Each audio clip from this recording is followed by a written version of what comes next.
Welcome to The Learning Landscape. My name is Simon Matthews. This podcast is supported by Independent Schools Tasmania. Today, I'm really pleased to be speaking with Andrew Nash from Kelvin Christian School. Andrew, thanks mate. Really good to have you with us. Why don't you begin by introducing yourself and sharing a bit about the role that you've got at your school, and just tell us a little bit about your school. Yeah, sure. So my name's Andrew Nash. I'm the Deputy Principal at Kelvin Christian School.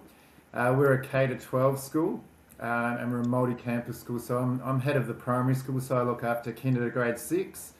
And then I've got a little team underneath me of head of learning areas, so someone that's looking after the K-2 and the 3-6, particularly in that curriculum space. But look, essentially we're a double stream primary school. And we've grown to that over probably the last 5 years from a single stream. So we've had growth in our school community, and we're a faith-based school as well. So that's a big part of our culture. We were started by parents back in the 60s, of parents that wanted a great education, but also a faith-based education for their children as well. So that's something that we've continued for these 60 years, and something that's really important to us as a school heading into the future as well. Thank you. Really helpful snapshot. That's great. Tell us, Andrew, when the literacy mandate, the Tasmanian literacy mandate came in, my understanding was you did a bit of research around that and you started to explore what that could look like for your school. Tell us what literacy learning looked like at that point, and then tell us about some of the research that you did to explore what that could look like for you. Yeah, no, great question. We'd actually started looking into that before the Tasmanian mandate came out, which was great. So we'd had a program embedded in our school for probably 10 years, I reckon, which was THRAS, so teaching handwriting, reading and spelling skills. And although that looked at the 44 sounds that we use to read and spell, it didn't teach them systematically. It was more looking at when they came up in words and teaching them through HASS and science and other curriculum areas, which is still a great thing to have.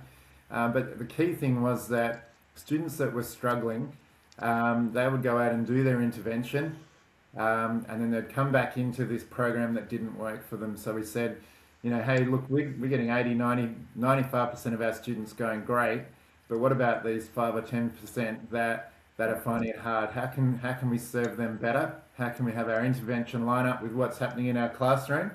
So we put together a professional learning team, or a PLT, to study this in particular. We had a learning support coordinator that was really passionate about spalding and direct instruction, and she led a lot of that, research and brought a lot of that information to us.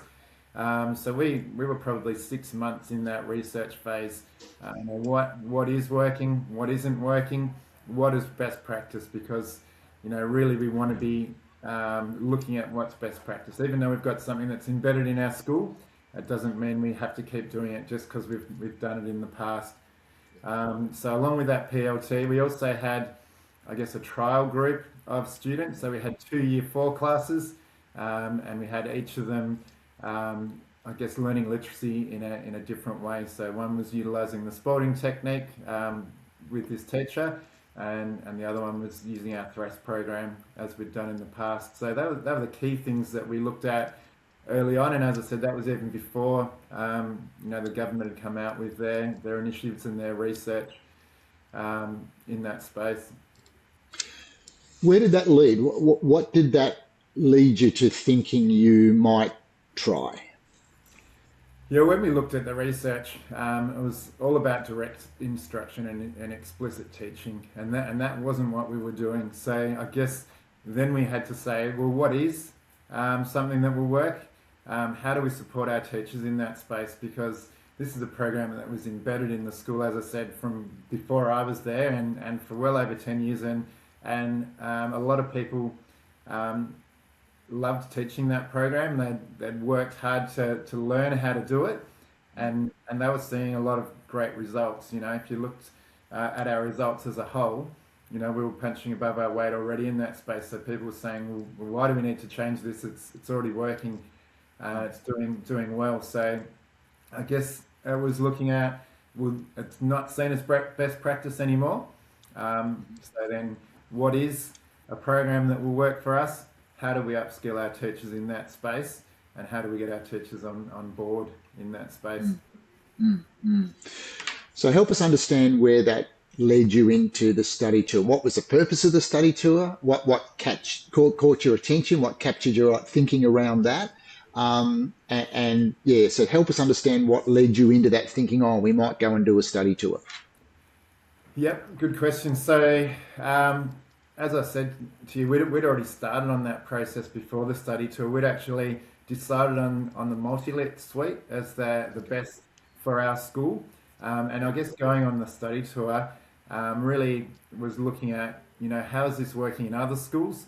And also validating what we were already doing in our school. So, the study tour was still finding out information, learning what other schools were doing, but also saying, what are other schools doing that we're already doing that's working well to validate that, but also what are things that we can tweak or change, to get the best outcomes for our students and our teachers. Yeah, I love it that you didn't go on the study tour to get ideas, to make up your mind. Just saying we were pretty clear what we had. The study tour was really affirming that and seeing what that looked like. What did you see? What was it that you saw when you went on that study tour with Susie? Yeah, look, what I noticed in all the schools we went into was that, direct instruction was embedded and working well. So kids knew what they were doing in the class. So every class we went to, all the students were engaged, knew what was going on. Classroom management and behaviour management was well and truly under control, even in schools that were previously tricky in that space.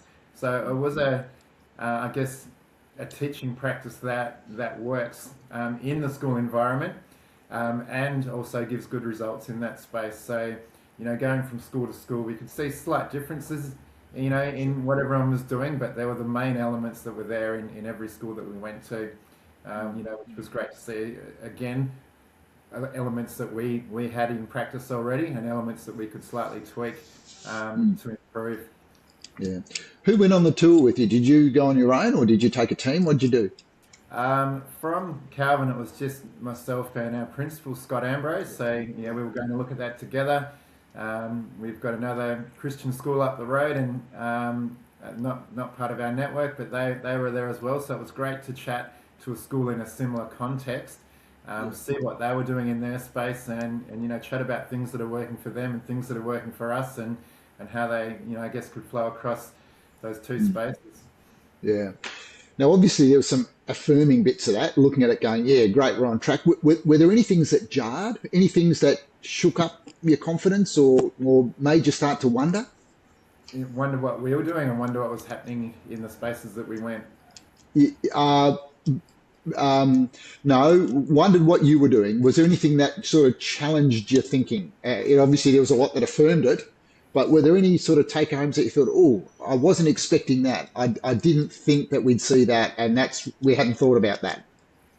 Yeah, okay. Look, I guess the main thing that I saw, that we still are looking to improve on is that we were focusing on that phonemic awareness and spelling and reading, whereas a lot of schools had it embedded as a whole school literacy approach. So it was incorporating, writing and grammar and punctuation and fluency in that space as well. So it was good to see that we're not a finished product yet. We've got some really great things happening, and these things are the things that are happening in these schools that are achieving well. But what can we improve on in that space, or how can we extend that to get a more rounded and consistent program? Yeah, good. So it's one thing to go into school and see it. It's another thing to come back and start thinking, okay, what does that now look like for us? Tell us a little bit about the change process. You coming back, talking to your team, starting to move the dial on this really intentional move into explicit and direct instruction. Yeah, okay. As mentioned, we'd sort of already started that process before we'd gone away, but even going back to that, when we changed across, it's really important for teachers to know why we're changing. first of all. So to bring the research and have 6 months of research that we'd done as the PLT of those people that were super keen to be involved in that, people that were passionate about it. Because if you're trying doing that with everyone, then you're going to have people that aren't so keen to be in that space. So getting those passionate people involved first, doing the research, understanding what is best practice is really important. So knowing why you're doing that change, obviously, but then how we're going to implement that. So making sure that when we decided the program that we were going with, that we had the training for teachers before we started the program. So we didn't say, okay, we're switching from Thras to the multi-lit suite, and we're starting tomorrow. Here's your book, go and run it. We actually took the time to train people, and multi-lit's actually great in that space. They won't let you start until you've trained people up. So we made sure that people had the skills in that space, and not just our teaching staff, but also our intervention team. So our teachers' aides, or our learning enrichment aides, we call them, that they had the skills to support our students that were coming out for that intervention as well. So change isn't an overnight thing. As I said, 6 months of research first, and then 2 or 3 months of training at the end of the year before we implemented in the next year was a really important aspect of what we were doing in that space. If we had just said to staff, okay, we're changing over this from term 3 to term 4 and we'll pick it up as we go, we would have got a lot of pushback and a lot of challenge for teacher practice in that space as well. As you talk, it sort of makes me think that, you were really clear about the literacy outcomes you wanted. You were also really caring for the team that you lead, and you were very intentional around how you brought change into your school. So you didn't it doesn't feel like you prejudiced one over the other. You said those are the things that we're going to hold really well together, in tension, but together. Yeah, that's right. If you haven't got the buy-in of the staff and they don't feel supported, then change isn't going to be successful. So, I think all those elements need to come together to make sure, change will be successful in that space. Because change is a big thing for staff. As I said, they loved the program. They saw the results in the previous program that they did. They'd taken the time to learn it. They knew how to do it. So making sure that they were included in that back end of that change process was a really important aspect getting into that. Yeah. And that's interesting you're saying that, because you're not coming off a low bar here. You've got practices that are achieving. That's so right. That's a really interesting one. Yeah. Okay. Where are you at now? Is it throughout the school, sort of P6? Where's it sitting as far as the change program goes? Yep, so we've fully embedded that into our Prep Right. 2 program, Right. over 3 or 4 years now, and we've seen the results of that. So when we first started with our multi-lit, or initially in those early years, we actually had to stream classes to a degree. So particularly our grade 2 classes that hadn't had those first years of that foundational learning, we would pre-test them at the start of the year and then teach them where they were at. Our grade 2s this year, we are able to keep our classes separate, because in prep and grade 1, they've had that foundational understanding input into them. So, everyone's staying closer together. We don't have as big a range of abilities in that space, and it's really still that intervention, which is always going to be needed, that we can pull out small groups, 4 or 5 kids rather than 10 or 15 kids in that space. So we're really happy with what's happening in that space. In our 3-4, we've embedded SpellX, which is the multi-lit version of that, into our 3-4 program, and again, going well in that space. In grade 5 and 6, multi-lit are actually still catching up with their programming in that space. So we've actually still streaming that 4 and 5 program. So our grade 5s that are still, hadn't had that embedded in them in the early years. We've still got some of them working in that grade 4 space with our SpellX, but we're using OG with our grade 5s and 6s, which is the same idea, direct explicit instruction, and that's working great. So we're embedded through prep to 6 with direct explicit instruction for literacy, and see great results as a result. And even the high school are noticing an impact, because that was another thing that we found. Thras served us really well through the primary school, but because it wasn't a program that went into high school, the kids all of a sudden had that safety blanket pulled out. They didn't have their Thras chart. They didn't have teachers talking to them in that language. So we were setting our kids up really well for primary school, but we've also got to look, what does it look like in year 7? What does it look like in year 10? What does it look like when you go to uni? How do we set students up for that best future? And changing to that explicit instruction has really helped in all those spaces along the way. Yeah. Yeah, no, that's gold. Now, you've mentioned in there a couple of your intended wins. So in doing this, we expect to see. So great.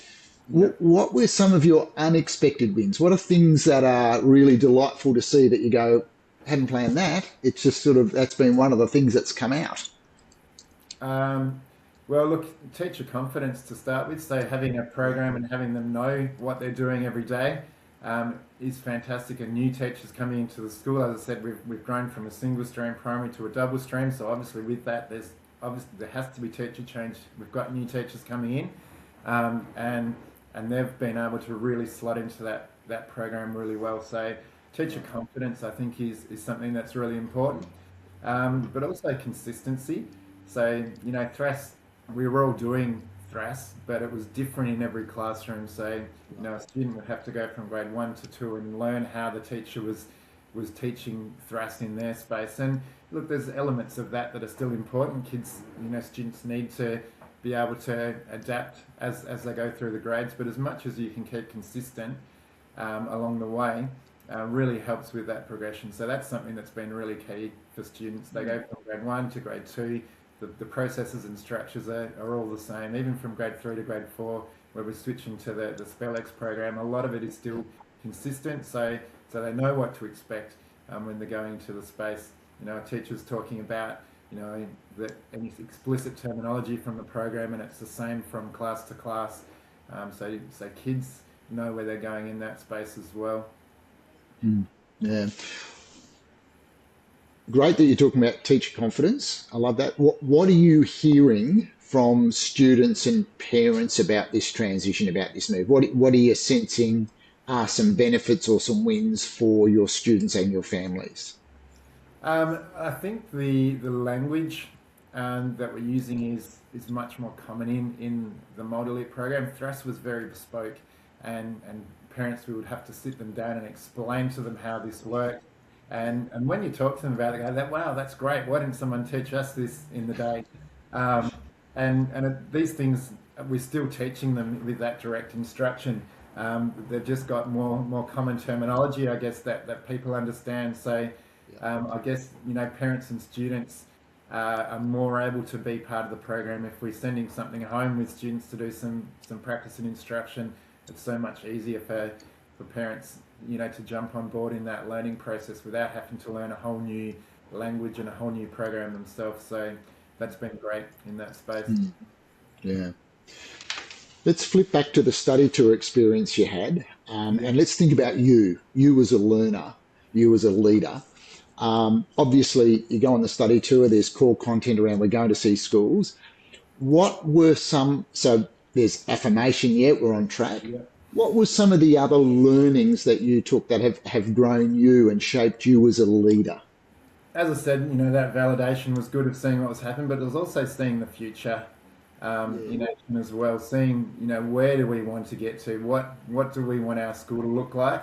And going to another school and seeing, a waggle or what a good one looks like. So what's already happening in this space was really great. But also, not just going around the classrooms. I think the important part for me was, meeting with the leaders to start with, and them explaining why they're doing this, where they've come from, how they went through that process as well, to support change for their staff. Obviously we do a lot of PL as leaders in that space, but actually talking to people that have gone through that process was really great for me as a leader in that space, and seeing, where we're at, where these schools are at, and what the future could look like for us was great for me as a leader. Yeah. Now, a recurring conversation I have with school leaders in this space of implementing direct and explicit instruction is this idea that it comes down to leaders being instructional leaders, that you as a leader can't just handball it to someone else or set out a decree. You've actually got to be really invested. Were you a part of the initial PLT? I was, yes. Yeah, Yeah. yeah, Yeah. So that was important for me with such a big change process, being part of that, understanding the theory behind it and, the reading behind it was really important. And to be able to talk to people about change, you've got to understand yourself what that change is. And obviously, I've got two great middle leaders underneath me that were part of that process as well. yeah, But for me, yeah, it was really important to know why we were doing this and even to sit in the trainings and sit in a classroom and run an initial lesson and do that with with students as well to understand what teachers were doing in that process. Great. What have you learned about that role as instructional leader as you've rolled it out into your school? What have been your learnings there? Um, yeah, look, it's as I've said, just having that understanding of where we want to go and why we want to go there, but then being able to, I guess, disseminate that to staff and talk through that in staff meetings or individual group meetings or learning team meetings. Just me understanding why and where we were going Yeah, was important in that space. yeah, yeah. What about other schools? Are other schools knocking on your door now and saying, "Hey, Andrew, show us what you're doing"? Yeah, look, we're part of a 4-school network, which is great, in Christian Schools Tasmania. So um, it's been good that we've been on that journey together to start with. So one of our other schools, switched over at the same time as us, and we've been able to chat around what that looks like in our schools. But we've also got one of our other schools in our network that have been, asking, can we come in and see what that looks like in your classroom? So that's not always around literacy, but a lot of it is around that. But just sharing practice is so important. Don't if you're trying to reinvent the wheel on everything that you do or try and do everything yourself, it just takes so long. So being able to help others when you've got something that's running well, or go and see something that's working well in another school is so valuable for us as leaders and educators. Yeah. Yeah. I'm interested that you're saying that there's another school in your group who commenced about the same time. How similar, parallel are your programs? Have they been shaped to your demographics and to your contexts, or are they pretty, similar? Yeah, look, we were running the same programs as this school that started, but then we've got 2 other schools in our network that are running direct instruction literacy programs, but they're not using the multi-lit suite. So, Right. yeah, so it's still the same themes and ideas and teaching pedagogy in the classroom, but it's just using a different program, I guess. So, Yeah, yeah. yeah. Okay. Because that's one of the questions I get asked when I talk to leaders, that they feel that a mandate that says you're going to go down a direct and explicit instruction path really takes away autonomy or choice from me as a school leader. Have you grappled with that? Is that a sense that you felt that you've lost the choice and you're just being told what needs to happen?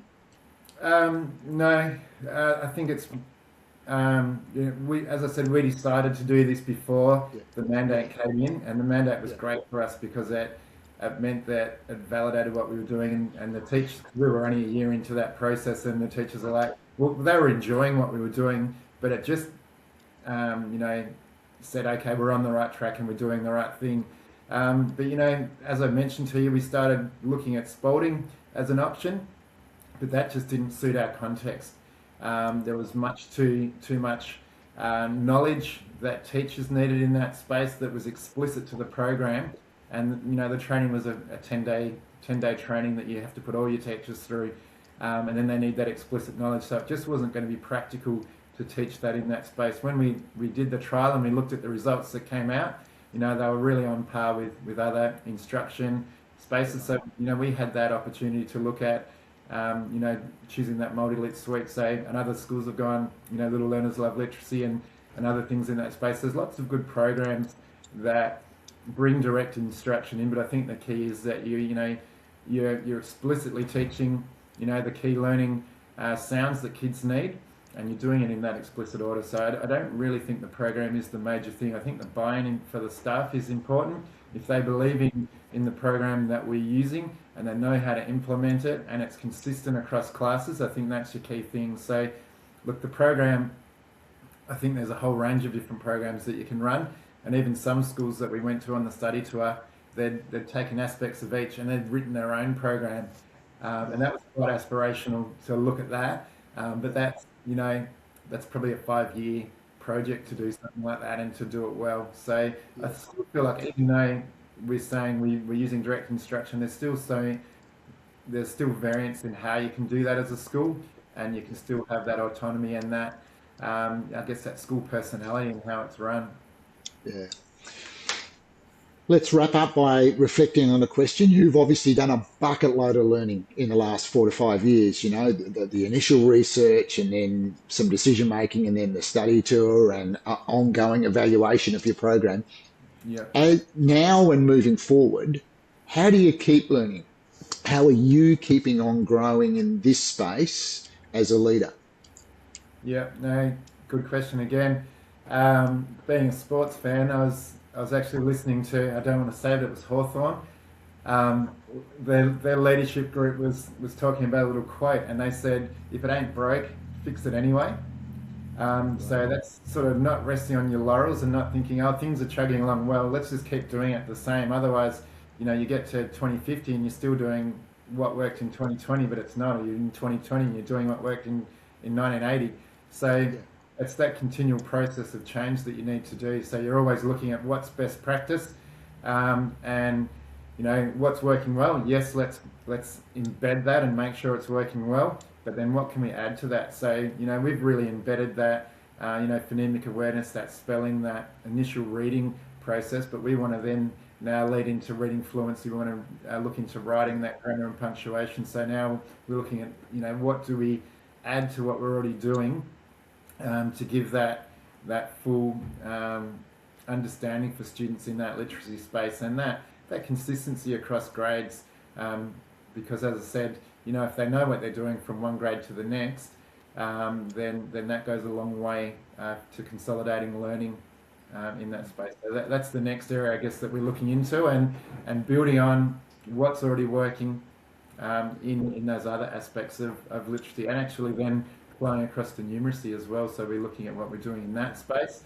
and what's best practice, and how do we support our teachers there as well. Great. Thanks for listening to The Learning Landscape.